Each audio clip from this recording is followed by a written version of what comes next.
¿Qué tal? ¿Cómo están? Buenas noches, bienvenidos a Fútbol Picante. Sufrió Cruz Azul en un partido que parecía ya finiquitado muy temprano y completamente controlado. Bueno, la máquina terminó pidiendo hora para ganar en Juárez 4-3. No fue el caso de los Pumas, una victoria mucho más plácida para Universidad en casa ante Santos Laguna, que vuelve a abrir una duda grande de cómo va a estar el equipo este semestre. Y el empate sin goles muy meritorio de Puebla contra Toluca, resistiendo poco más de media hora con un futbolista menos. Es el arranque de la fecha 4 con el 0-0 entre los Camoteros y los Diablos, la victoria contundente de Universidad y el sufrido triunfo de Cruz Azul, porque eso es lo que termina siendo. Con eso vamos a arrancar, insisto, el partido parecía resuelto muy temprano para la máquina y de repente la cosa se complicó con Desiree Monsiváis, con Paco Gabriel, con Héctor Huerta, pues lo dicho, ¿no? O sea, Cruz Azul acaba pidiendo la hora en Juárez. Sí, buenas noches. Me parece que Cruz Azul primero tiene controlado el partido con esa mala marca de Juárez corriendo hacia atrás y después capitalizan inmediatamente. Posteriormente va encaminándose el partido y me parece que el Arcamón, una indisciplina, no te pueden expulsar al auxiliar y luego por hablar de nuevo una expulsión directamente al entrenador y ahí se cae. Cuando vas ganando 3-0. Exacto. Y en una jugada que es penal además, ¿no? Ya lo dirán. Sin duda, por supuesto, pero y todavía no se marcaba el penal. No se puede caer un equipo así con una ventaja tan grande y eso me parece unos focos rojos para Cruz Azul porque tiene muy buen juego, tiene muy buena estadística, la táctica perfectamente, pero pasa el partido, se hace largo y Juárez vio esa oportunidad, olió sangre y fue y atacó. Hay ratos buenos de Cruz Azul en el partido, evidentemente, le arranca muy bien, muy convincente, encuentra un error en la salida de Juárez para que Paradela haga un golazo, Paco, otro golazo de Charlie, también con muchas ventajas, porque aparece solo Charlie Rodríguez, ya iremos viendo las imágenes, pero incluso con la ventaja del primer tiempo hay dos situaciones en las que Juárez pudo haber marcado y luego el partido acaba como acaba. ¿Por qué le pasa eso a Cruz Azul? Sí, buenas noches.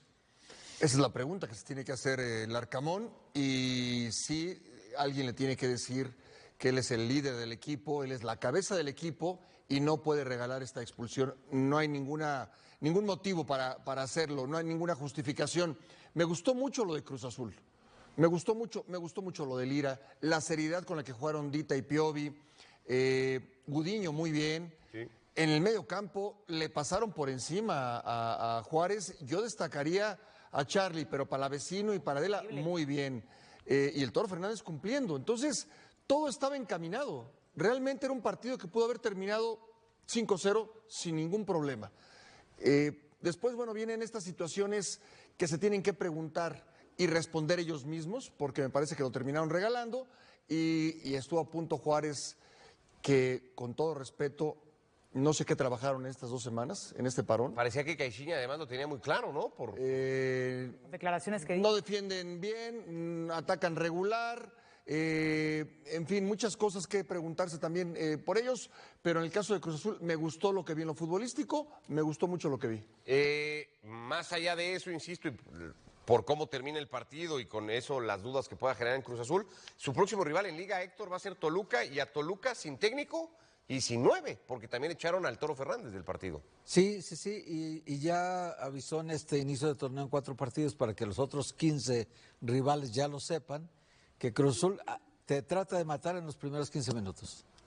Salió dormido Juárez, en el segundo 37 le hacen el primer gol. Segundo 37. Con Atlas también. Así fue contra Atlas, exactamente, qué bueno que me dijiste. Fue en el minuto 8 el primer gol y en el 28 el segundo. En los primeros 30 minutos Cruz Azul te trata de matar. Cuando no lo consigue, como ocurrió contra León, perdió. Y cuando no lo consigue contra el Puebla, hasta el 79, con un hombre más, pudo resolver el partido. Es decir, ya la tendencia de Cruz Azul es clarísima, salen con las pilas puestas, no es una máquina mexicana de ferrocarril, es un tren bala cuando arranca el partido y ya lo van a saber los 15 equipos más, así que esto lo van a tener clarísimo, que hay que salir despiertos al partido desde el segundo 1. Pero también le tienes que agregar que la ventaja de 3 goles no la puedes desperdiciar así, porque es diferente tener esa contundencia, liquidar el partido y manejar los minutos del partido. O sea, no es lo mismo ser muy contundente y que no te sepan leer esa, meter tantos goles y que no sepas manejar el partido. Ahí también acabar sufriendo cuando ibas ganando 4-1 no tiene ningún sentido. Pero ejerce una presión alta Cruz Azul desde el segundo 1. Impresionante, todo el desgaste físico del principio, parece que el gas se le acaba al final, se nota claramente que al final sufre Cruz Azul mucho, Pero yo creo que tiene mucha influencia el que vas ganando 3-0. Hay una jugada que el VAR va a revisar para que haya un penalti o no penalti. El auxiliar comete una barbaridad ahí con el árbitro, le dice algo, lo expulsa. Además, este árbitro ya nos dirá, es de pocas pulgas este árbitro, Valle. Entonces, y luego sacan al Arcamón también. Y entonces ya el segundo tiempo cambia el partido, se vuelve y gana. Juárez gana el segundo tiempo 2-1. Sí. El Cruz Azul gana 3-1 el primero, pero Juárez gana el segundo 2-1.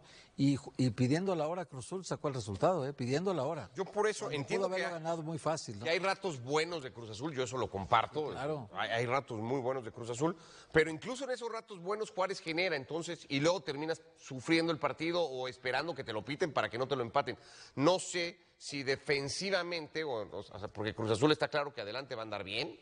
Cuando esté el Toro, no sé cómo va a jugar con Toluca ahora sin 9, pero cuando esté el Toro va a andar bien. Pero no te deja preocupado los ratos que viste a Cruz Azul. No, bueno, porque Juárez es un equipo que te ataca bien. No defiende bien, pero te ataca muy bien.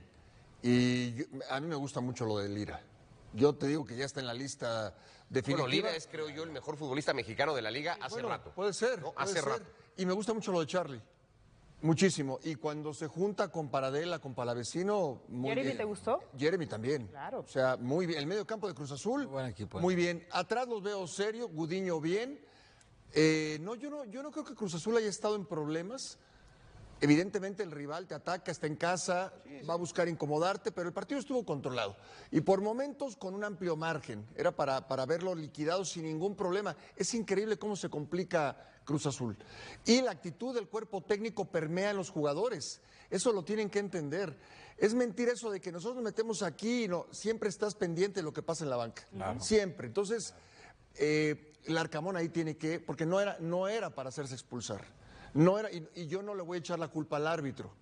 Si tú ya sabes, a ver, el árbitro toma una decisión y se acabó. Si tú ya sabes eso, ni le muevas. El partido ya estaba resuelto. ¿Qué vas a reclamar? Y el cuerpo técnico igual. Sí, era mano. ¿Perdón? Era una mano. Una mano que es mano. Claro.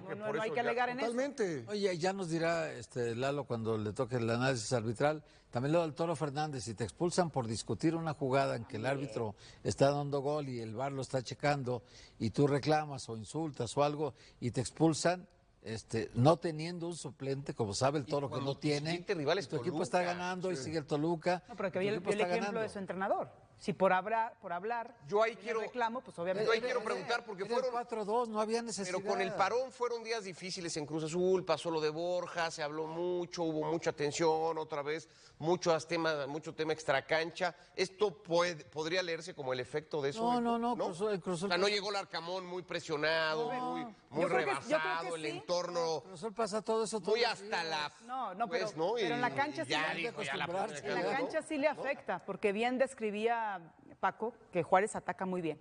¿Qué sucedió? Campos muy bien cuando va hacia adelante. Rotondi también muy bien cuando van hacia adelante, se desdoblan, ¿no? Pero esos espacios Por el que otro dejan, lado otra vez Campos, por cierto, ¿no? esos Lo espacios- señalamos en el sí, partido por el tema contra- de Sánchez, ¿no? Que contra estaba con el tema de Grecia posiblemente, pero esos Pero espacios Sánchez que entró de dejan, cambio por Campos. sí, que dejan ahí, Estaba ahí justo Jorge tiene que ser Sánchez. más precavido porque Cruz Azul, al defender al contragolpe que le sale bien a Juárez en los últimos minutos porque afloja Cruz Azul, ahí tiene que tener mayor atención, sumado a las indisciplinas del cuerpo técnico. Entiendo lo que dices con el pasar de los días, lo de Bogusch, lo de Borja, todo lo que se fue y todo lo que Sí, se sonó. acumuló ahí como un poco de tensión. Pero la a lo mejor, ¿no? responsabilidad de los jugadores en los minutos, en los 90, recae totalmente en ellos. No puedes dejar ir una ventaja tan abultada jugando perfectamente y por detallitos se te escape un partido. Entiendo, ganaste, pero las sensaciones son de que me alcanza un equipo que no mostró nada en los primeros minutos. Hay un penal fallado por Rotondi también, por cierto, También, cuando el es partido otro ya factor, está... otro Para mí un penalti bien marcado, que ahí ya también Eran 5-1 ahí, Paco. se acababa. Se Eran acababa. 5-1. El tema esto del el ambiente enrarecido, ¿no? De que se va un jugador, el que iba a llegar ya no llegó. Al jugador, mientras le paguen puntualmente, Exacto, no le interesa. eso. No le interesa. Y este grupo en particular lleva rato demostrándolo, ¿no? Sí. Porque pasó lo de Anselmi y el grupo siguió igual. Pasó lo de Vicente y el grupo siguió Hay igual. hay muchos detalles que te hacen ver que es un grupo muy fuerte, muy sólido. Hay una jugada, después del penal que falla Rotondi, viene un contragolpe y Dita persigue, barre, corta la jugada pelota. y llegan Lira y Piovi a festejar con él.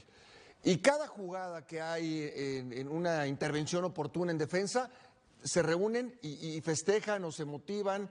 En fin, se ve un grupo muy, muy unido cuando hay cambios, todos se dan la mano. Sí, sí, sí. Cuando hay gol, todos festejan. Yo veo un grupo muy unido, muy fuerte.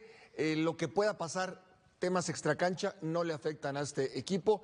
Tiene que, Larcamón, me parece, concentrarse en lo suyo y ser mucho más serio en este tipo de jugadas. Sobre todo, ¿sabes qué, Paco? Porque él también pidió a la directiva que en el vestidor no hubiera contrapesos. O sea, se fue Rivero, se fue Farabelli, se fue Sepúlveda, 3 muy influyentes dentro del grupo y queda al mando él. Y si el jefe del grupo, si el capitán del barco abandona y deja al equipo solo por una expulsión muy tonta, la verdad. Jugadas cuando vas polémicas ganando siempre va a 3, haber. siempre va a haber. Jugadas polémicas siempre va a haber. No te puedes regalar, no puedes regalar una expulsión así. Pero cuando hablábamos de Efraín Juárez, de que controlara la banca, el Arcamón también tiene una banca peleoneras, cada rato están peleando con los rivales, o sea, tienen que controlarse.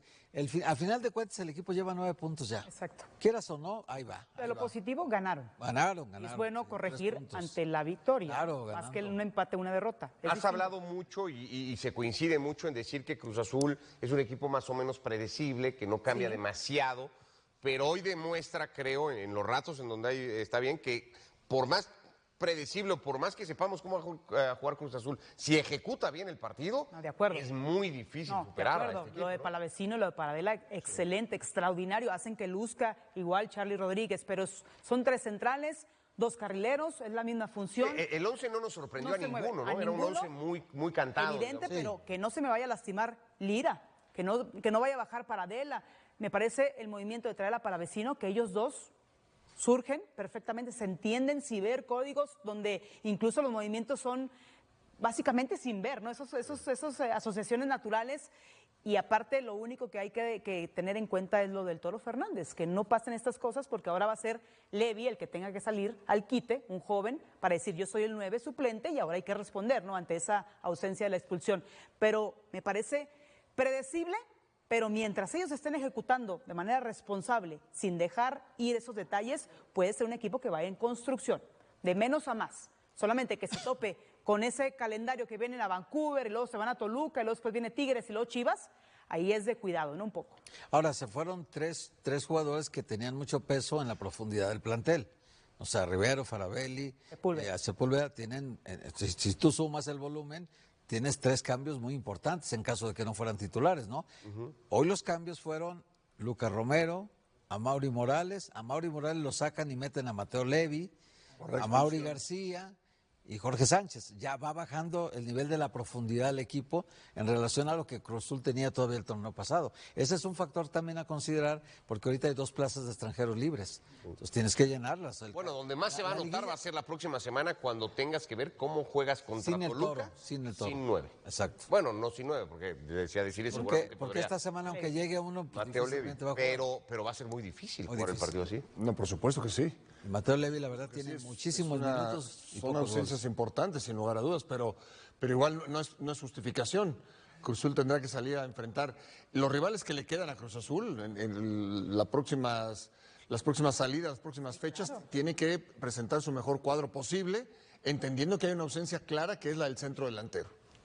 Bueno, Lalo Bricio con nosotros también para echarle un ojito al tema arbitral. ¿Cómo estuvo hoy el asunto? ¿Qué pasó con ese penal? El que le permite a Juárez descontar y no sé qué más podamos destacar del juego. Lalo, ¿cómo andas? Buenas noches. ¿Qué tal? ¿Cómo están? Pues vamos a ver las jugadas. Les traigo un torito aquí en la primera jugada. Es una situación, la primera jugada en la que Dita comete una falta, pero la comete fuera del terreno de juego. Entonces, el árbitro la marcó. ¿Por qué la marca? Si ocurre completamente fuera del terreno de juego la falta. Entonces, aquí les traigo el torito. ¿Qué tenía que haber marcado el árbitro? Pregunto yo. Caray, es buena. Está buena. Interesante, ¿eh? A ver, agresión directamente al jugador.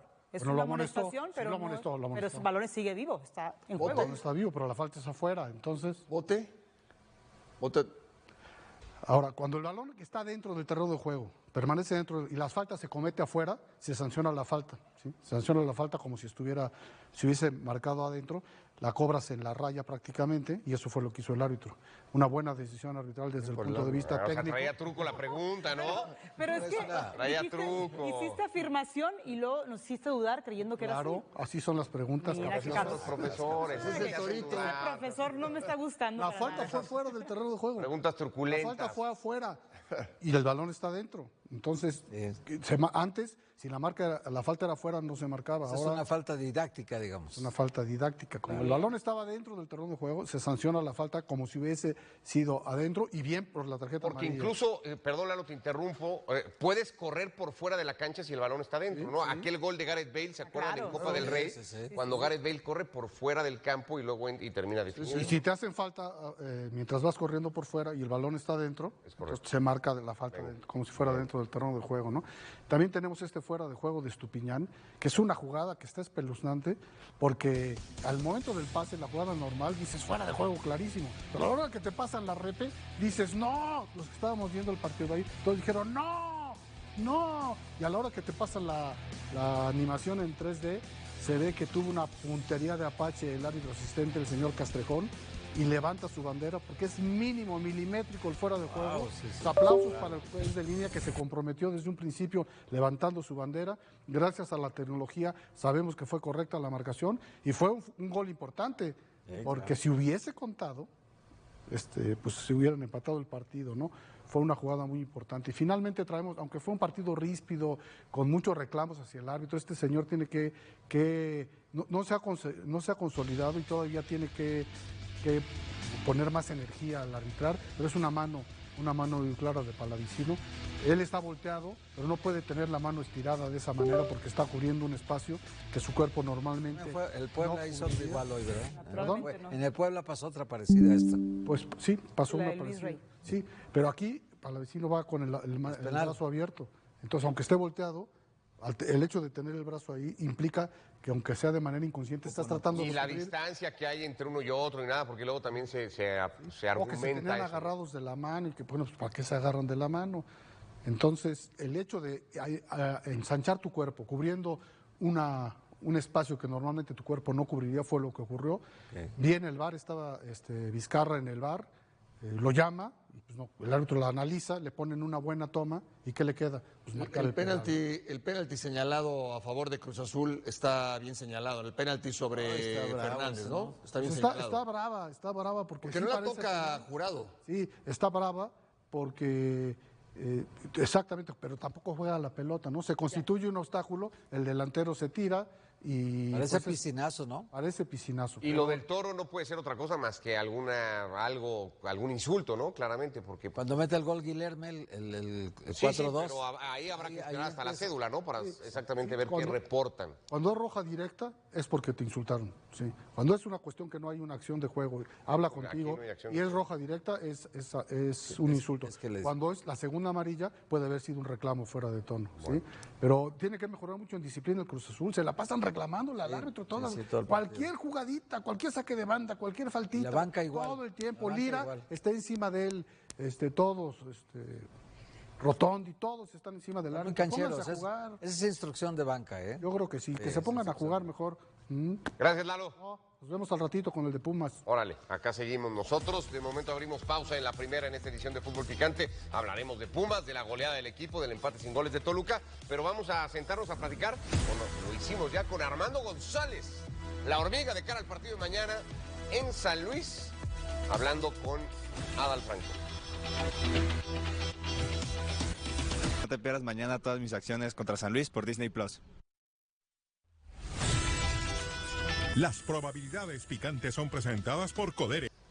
Bueno, pues Chivas va a visitar mañana al San Luis, va a buscar su cuarta victoria consecutiva, tratando de darle continuidad a lo que ya hacía el torneo pasado, sobre todo desde las formas que tanto ha priorizado Gabriel Milito y que hoy tienen en el equipo como el que mejor fútbol desarrolla en el campeonato y que por tanto es líder general. Uno de sus pilares a día de hoy es Armando González, la hormiga, el cocampeón de goleo del torneo pasado, platicando en exclusiva con Adal Franco. Gracias con Armando Hormiga González. Armando, gracias por estar con nosotros en ESPN. Bienvenido, ¿cómo andas? Bien, todo bien, no, gracias por invitarme, feliz de estar aquí. Descríbeme cómo han sido los últimos meses en tu vida, de consolidarte en primera división, a ser titular, a ser campeón de goleo, a ir a selección, a pelear por un puesto en una Copa del Mundo. Ha sido como una montaña rusa en muy poco tiempo, ¿no? Sí, creo que todo ha pasado muy rápido, pero a la vez yo estaba preparado para todas las cosas que han estado pasando y todavía es el inicio. Creo que si sigo trabajando de la misma manera se me va a seguir dando grandes cosas. Entonces pues estoy contento, pero a la vez siento que todavía me falta mucho por crecer. Y así de rápido conseguiste ya un campeonato de goleo, lo que significó para ti, para tu familia también en el plano personal, porque no es fácil que un mexicano sea campeón de goleo en la Liga MX, lo que significó para ti. Pues fue un orgullo muy grande, como que en el momento no me di cuenta de lo que había realizado, de lo que había logrado, que fue ser campeón de goleo con Chivas. Y yo estaba muy enfocado en el siguiente partido. En el siguiente partido ya en las vacaciones me di cuenta, oye, que campeón de goleo, eso fue algo muy importante que voy a disfrutar por el resto de mi vida, pero a la vez te digo, quiero seguir creciendo, quiero seguir mejorando, evolucionando y sé que solo es el inicio. Háblame de esta mezcla que ha logrado el equipo con jugadores jóvenes, jugadores de experiencia, refuerzos bien pensados. Háblame de la importancia de esa mezcla. Sí, yo creo que se pensó en un muy buen plantel que cubriera todas las características que el profe considera que necesitamos, y esa experiencia que tienen jugadores como Romo, como Cepu, como El Oso, y esa frescura que tiene Hugo, Padilla. Creo que es una muy buena combinación y a la vez nos ayuda a seguir creciendo en cuanto a equipo y a mejorar. El convencimiento que ha tenido a nivel grupal Milito con ustedes, ¿cómo lo ha conseguido? ¿Cómo lo hizo? Sí, yo me acuerdo desde el primer día que llegó, siempre trató de inculcarnos esa idea de tener un solo comportamiento, de una sola mentalidad, de ir a ganar, de luchar, de ser un equipo protagonista, de no creernos me acuerdo que cuando él llegó no pasamos a play-in y nos dijo que él no nos veía como el equipo 11avo de la Liga MX, que podíamos hacerlo mucho mejor y nos lo estamos creyendo. ¿Qué te pide a ti, Milito, en tu posición de centro delantero? ¿Qué es lo que te pide a ti? Pues que haga lo que yo sé hacer, que en el área me mueva como yo quiera y que esté ahí para meter gol. Pero lo que más me pide es eso, y a todo el equipo, es la actitud y la determinación para ganar los partidos. En ese sentido, ya Javier Hernández no está en el equipo, pero hablas de los movimientos y mucho se ha dicho en las mesas de análisis que hay similitudes en ese sentido, la facilidad que tienes para llegar desmarcado al área. ¿En qué te ayudó en eso Javier como para poder decir, es cierto, en eso se parecen, en eso mejoró? No por comparar el uno con el otro, sino lo que te ayudó a ti.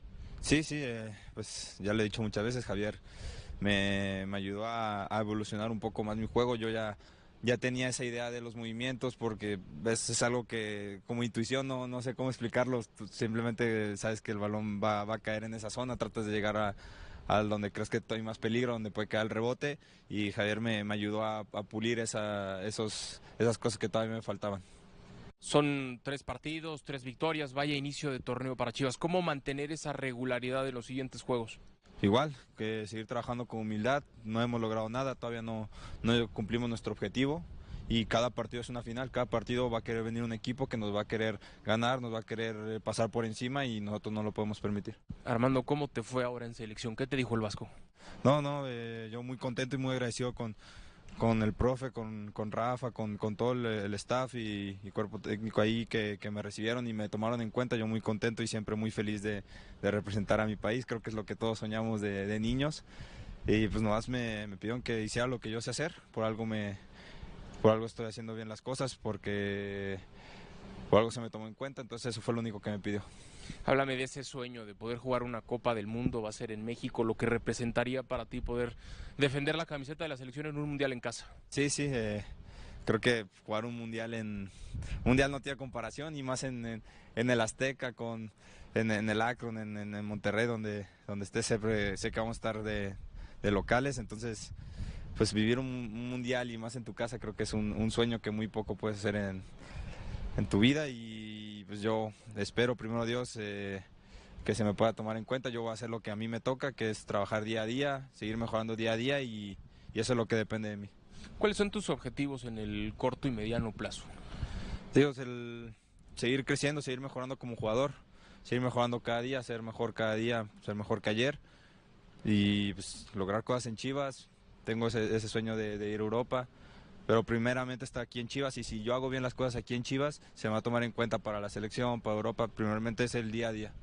Y el objetivo del equipo, porque recuerdo que el torneo anterior el objetivo era la clasificación de forma directa, que se consiguió. Para este torneo, ¿cuál es el objetivo que tiene el equipo? No, obviamente pues nosotros siempre queremos ser campeones, creo que ese es el objetivo que tenemos nosotros, pero te digo, vamos día a día, partido a partido. No podemos ya estar pensando en la final si primeramente mañana tenemos un partido contra San Luis, es ir partido a partido y las cosas se van a dar.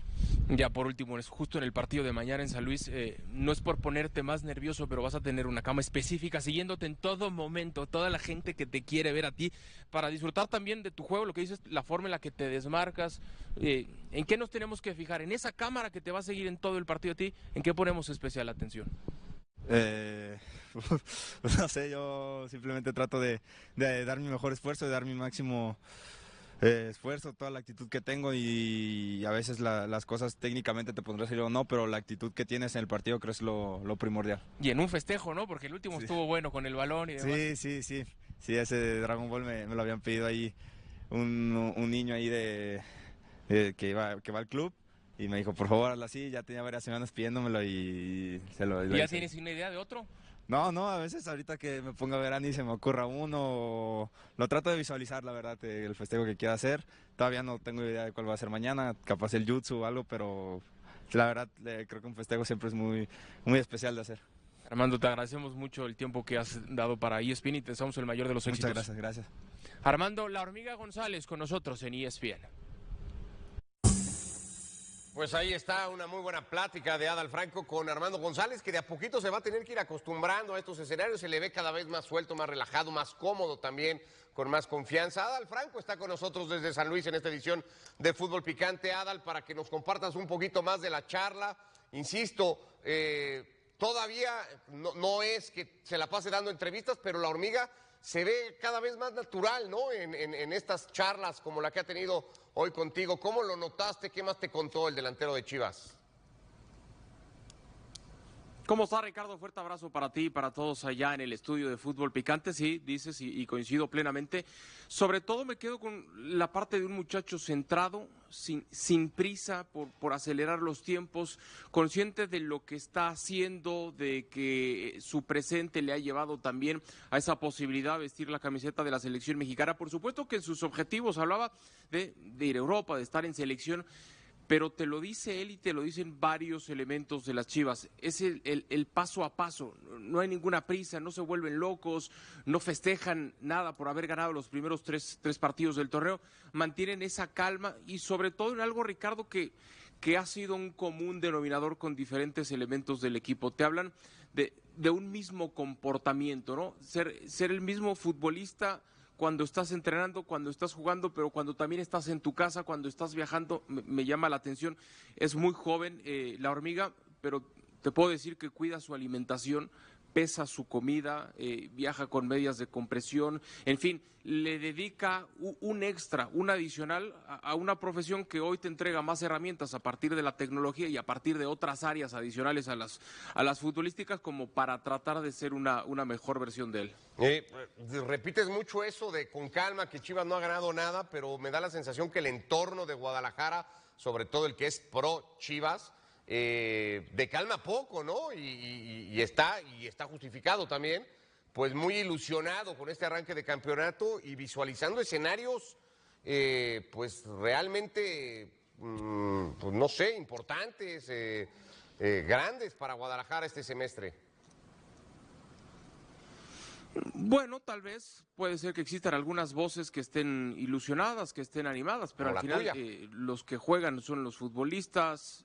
Sí, de acuerdo, pero yo lo hago no a partir de la afición que tenga hacia un equipo o hacia otro, en particular es a Guadalajara. Yo lo hago a partir de lo que yo veo hoy en este plantel que ha conformado Javier Mier, que ha conformado Alex Manso, que yo veo futbolistas que tienen ese único comportamiento, ¿no?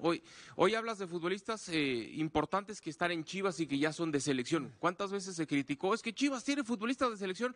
Bueno, la pasada convocatoria fueron 8, es cierto, más de los habituales. Refuerzos que de entrada cayeron muy bien. Es que Brian Gutiérrez no tiene ni 15 minutos que llegó a Chivas y en pretemporada ya anduvo muy bien y en los partidos de liga han dado bien y de inmediato ha ido a selección mexicana. Insisto, el proyecto que ha armado Guadalajara tiene bases, tiene fundamentos como para pensar por qué no que el equipo puede llegar a trascender, pero en serio, es que ellos no tienen ninguna... El mexicano nos vuelve a poner frente a una discusión que va mucho más allá del marcador, mucho más allá de si un equipo ganó o perdió un partido. Porque lo que está en juego no es solo un resultado, es la forma en la que entendemos la exigencia, la presión, la identidad y el poder dentro de los clubes grandes.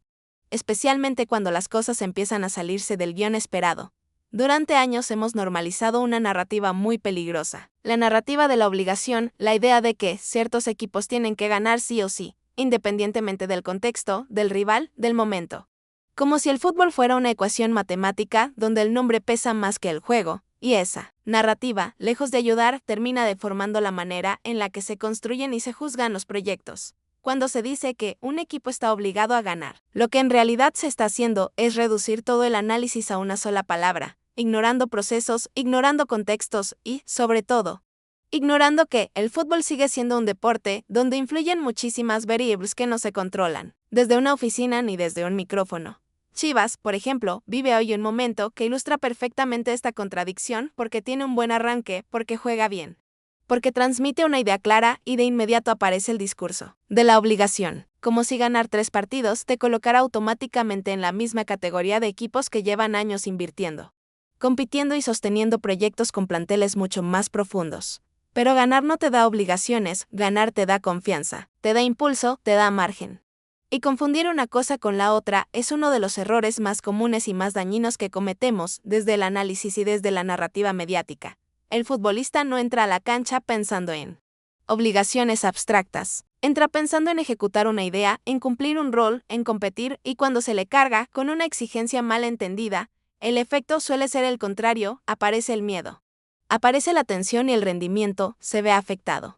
El entrenador tampoco. Plantea un partido desde la obligación, lo plantea desde lo que tiene, desde lo que ve, desde lo que trabajó durante la semana. Y juzgarlo únicamente desde el resultado, sin entender el proceso, es una manera muy pobre de analizar el juego. Y aquí es donde el fútbol mexicano se ha equivocado durante mucho tiempo. Porque ha privilegiado el juicio inmediato sobre la comprensión profunda, ha preferido la sentencia rápida al análisis responsable. Y eso termina creando entornos tóxicos donde los proyectos no tienen espacio para madurar.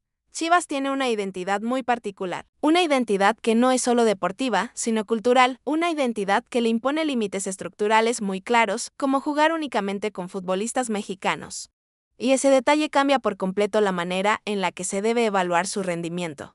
No, es lo mismo competir con una plantilla abierta al mercado internacional que hacerlo con un mercado restringido. No es lo mismo corregir errores trayendo extranjeros que hacerlo formando, esperando y potenciando talento local, y pretender medir ambos modelos con la misma vara es, como mínimo, injusto. Eso no significa que Chivas no deba ser exigido, significa que la exigencia debe ser contextualizada. Debe ser inteligente y debe reconocer las condiciones bajo las cuales compite, porque exigir sin entender el contexto no eleva el nivel. Lo distorsiona. El problema es que la narrativa mediática muchas veces no busca elevar el nivel del análisis. Busca generar polémica, busca confrontación, busca rating, y para eso la palabra obligación funciona perfecto. Porque simplifica todo y polariza la conversación. Pero quienes tenemos micrófono tenemos responsabilidad. Porque nuestras palabras no solo generan debate, también generan presión, expectativas irreales y, en muchos casos, afectan directamente el entorno en el que trabajan jugadores y entrenadores. Decir que un equipo está obligado a ganar puede sonar fuerte, puede generar discusión, pero no siempre es justo ni útil. Y a largo plazo termina siendo una trampa que se vuelve contra el propio proyecto. El fútbol no se construye desde la obligación. Se construye desde la convicción, desde la idea, desde el trabajo, y cuando eso se olvida, los proyectos se vuelven frágiles. dependientes del resultado inmediato y sin capacidad de sostenerse cuando llegan los momentos difíciles. Esto no es exclusivo de Chivas, pasa en América, pasa en Cruz Azul, pasa en cualquier club grande, porque la grandeza, mal entendida, se convierte en una carga. En una presión constante que no deja espacio para el error ni para el aprendizaje. América, por ejemplo, vive hoy el otro extremo de esta narrativa, porque hay la obligación si existe desde la historia, desde la inversión, desde la estructura, pero incluso en ese contexto. Reducir todo a ganar o perder sigue siendo insuficiente para entender lo que realmente está pasando. Un equipo puede ganar y estar mal construido, puede perder y estar bien encaminado, y si solo miramos el marcador, nunca vamos a entender la diferencia entre una cosa y la otra. El fútbol mexicano necesita madurar en ese sentido. Necesita aprender a distinguir entre resultado y proceso, entre exigencia y presión tóxica, entre identidad y marketing, porque mientras no lo haga, va a seguir repitiendo los mismos errores con distintos protagonistas. Chivas hoy ilusiona. Sí, pero todavía no se ha probado contra los escenarios más complejos, contra los planteles más profundos, contra la acumulación de partidos y lesiones, y eso no es una crítica.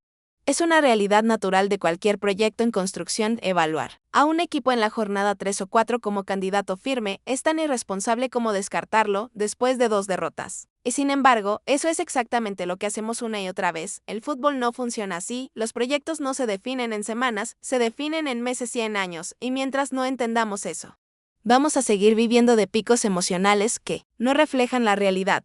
La discusión de fondo no es si Chivas está obligado o no a ganar. La discusión real es cómo queremos analizar el fútbol, si desde la superficialidad o desde la profundidad, si desde el ruido o desde el contexto, si desde la urgencia o desde la comprensión. Porque al final, el fútbol es un reflejo de cómo pensamos, de cómo exigimos y de cómo comunicamos, y si queremos un fútbol mexicano más sólido, más competitivo y más respetado, tenemos que empezar por mejorar la manera en la que hablamos de él. Eso implica aceptar que no todo es blanco o negro, que no todo es obligación o fracaso, que existen procesos, matices y tiempos, y que respetarlos no es ser conformista, es ser inteligente. El verdadero reto para los clubes grandes no es ganar siempre.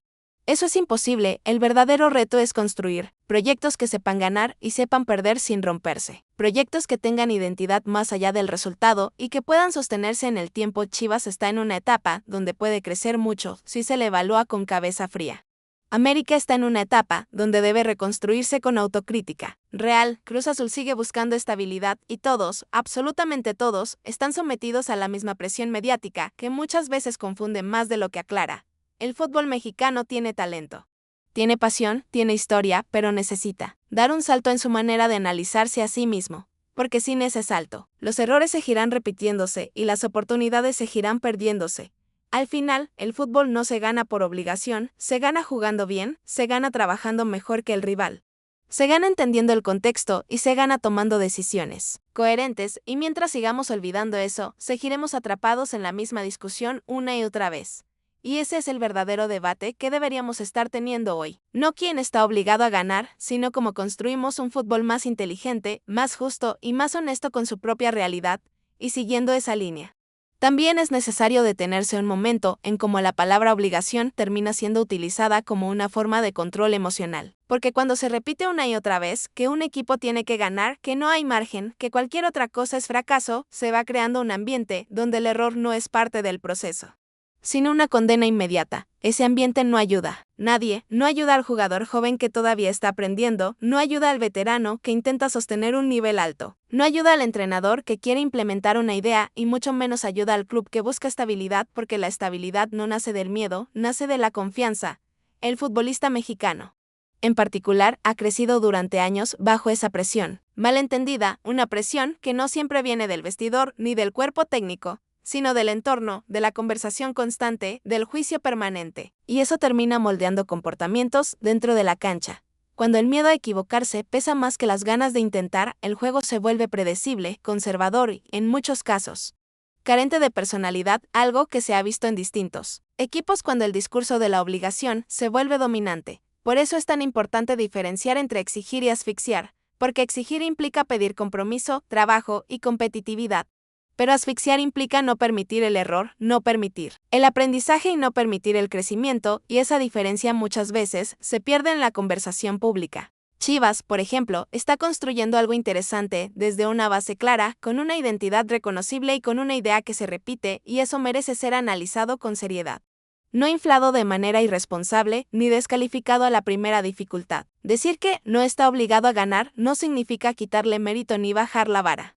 Significa entender que su proceso está en una etapa distinta a la de otros clubes y que evaluarlo con los mismos criterios no solo es injusto, sino poco inteligente. El fútbol no es una competencia de discursos, es una competencia de proyectos, y los proyectos se miden por su coherencia, por su capacidad de adaptación y por su evolución en el tiempo, no por una racha corta de resultados. El problema es que el fútbol mexicano se ha acostumbrado a vivir de rachas, de momentos, de picos emocionales que duran lo que dura un torneo corto, y eso hace que todo parezca urgente, definitivo y extremo, cuando en realidad la mayoría de las cosas requieren tiempo. Esa cultura de la urgencia también impacta en la manera en que se toman decisiones estructurales, porque cuando todo parece inmediato, se privilegia la solución rápida sobre la correcta.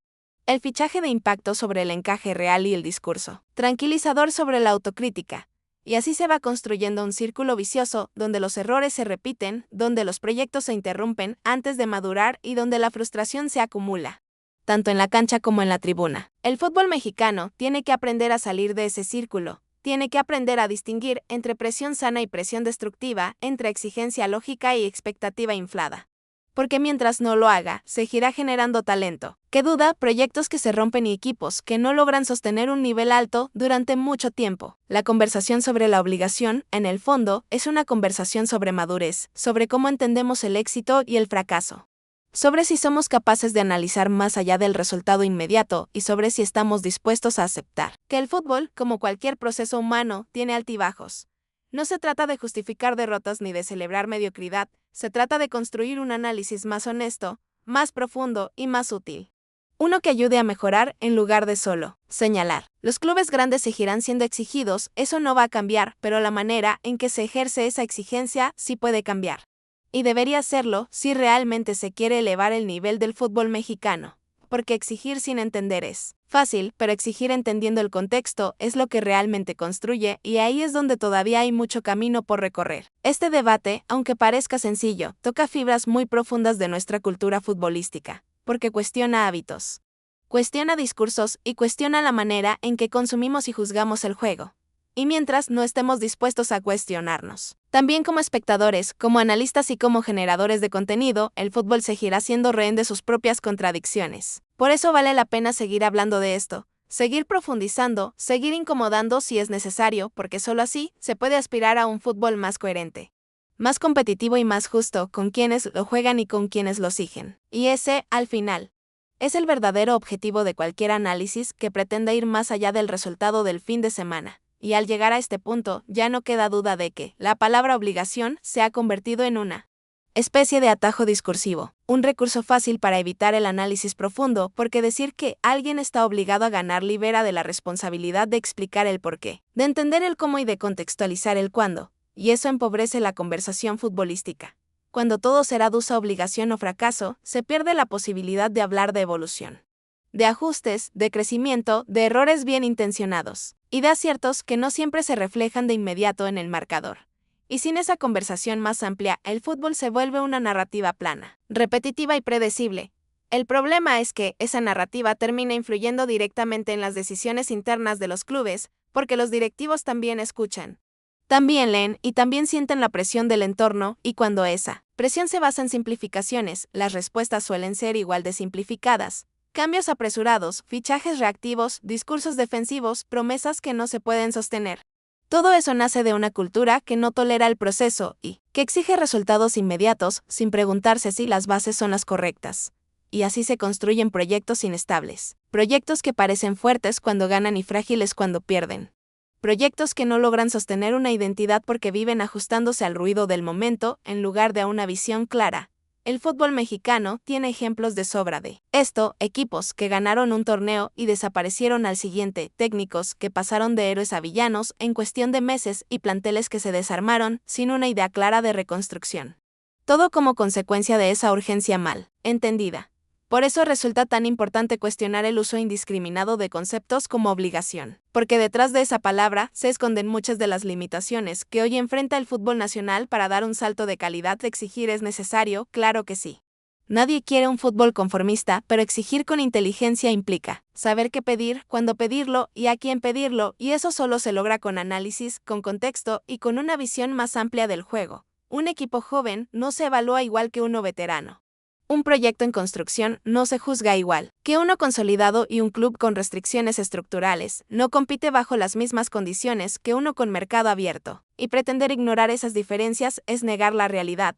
La grandeza de un club no está en ganar siempre, eso es imposible, está en saber gestionar los momentos difíciles sin traicionar su identidad, sin romper lo que se está construyendo, y sin caer en decisiones que comprometan el futuro por salvar el presente. Chivas, América, Cruz Azul y cualquier club grande se enfrentan tarde o temprano a ese desafío. Y la diferencia entre crecer o estancarse está en cómo se maneja la presión, no en cómo se proclama la obligación. El fútbol necesita menos sentencias y más preguntas. Menos etiquetas y más explicaciones, menos ruido y más profundidad, porque solo así se puede construir un entorno que favorezca el desarrollo real del juego. Los jugadores mejoran cuando se sienten respaldados por un proyecto claro. Los entrenadores crecen cuando saben que hay coherencia entre lo que se les pide y lo que se les ofrece, y los clubes se fortalecen cuando entienden que el éxito no se improvisa. Se trabaja. Esta conversación no busca quitarle responsabilidad a nadie, busca repartirla de manera más justa, entendiendo que el fútbol es un fenómeno colectivo donde todos influyen, desde quienes toman decisiones hasta quienes analizan y comunican. Mientras sigamos exigiendo desde la simplificación, seguiremos obteniendo respuestas simplificadas, y el nivel del debate y del juego se mantendrá estancado. Por eso es tan importante seguir profundizando, seguir cuestionando y seguir incomodando ciertos discursos, porque solo así se puede aspirar a un fútbol más coherente, más competitivo y más honesto consigo mismo. Al final, el fútbol no se gana por decreto ni por obligación, se gana entendiendo el juego, respetando los procesos y tomando decisiones inteligentes, y mientras no pongamos eso en el centro de la conversación, seguiremos repitiendo las mismas discusiones, sin avanzar realmente. Y ese es el punto al que siempre deberíamos regresar, no a quién está obligado a ganar, sino a cómo se construye un equipo que sepa competir de verdad, con identidad, con claridad y con convicción, porque ahí es donde empieza el verdadero